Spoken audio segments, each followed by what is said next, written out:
नमस्कार दोस्तों, मैं हूं राजीव और आप देख रहे हैं अमानत नॉलेज।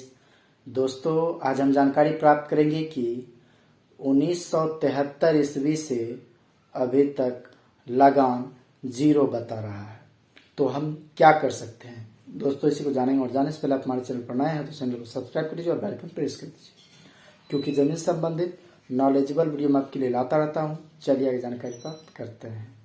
तो दोस्तों, किसी सब्सक्राइबर का यह सवाल है कि सन 1973 से लगान जो है मेरा वह जीरो बता रहा है, तो हम क्या कर सकते हैं।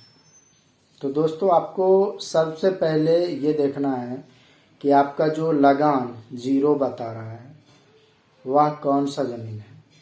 क्या खतियानी ज़मीन है या फिर केवालगी ज़मीन है।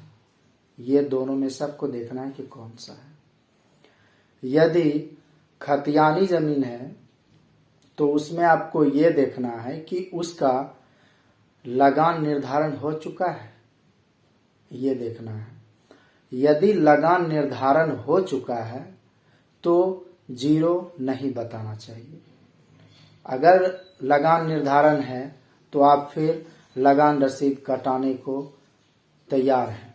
आप राजस्व कर्मचारी से मिले और लगान जो भी होता है जितने वर्ष का वो आप पे करके लगान रसीद कटा सकते हैं, यदि लगान निर्धारण है तो।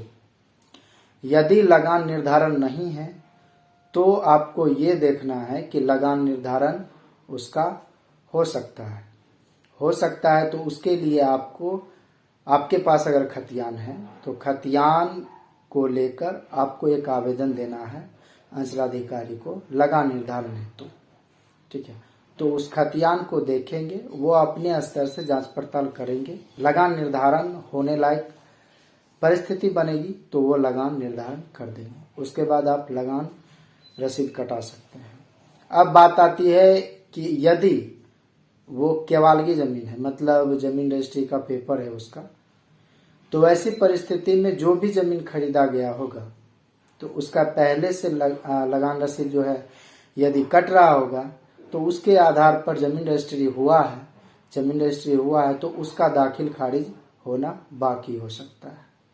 यदि दाखिल खारिज नहीं हुआ होगा तो ऐसी परिस्थिति आ सकती है, तो उसका भी आप दाखिल खारिज करा सकते हैं। यदि मान लीजिए कि दाखिल खारिज हो चुका है, उसके बावजूद लगान जीरो बता रहा है, तो आपका लगान रसीद कटेगा। यदि दाखिल खारिज हो गया होगा तो इन सभी परिस्थिति को आप देखेंगे, तब आगे उस प्रक्रिया को अपनाकर आप लगान रसीद कटा सकते हैं।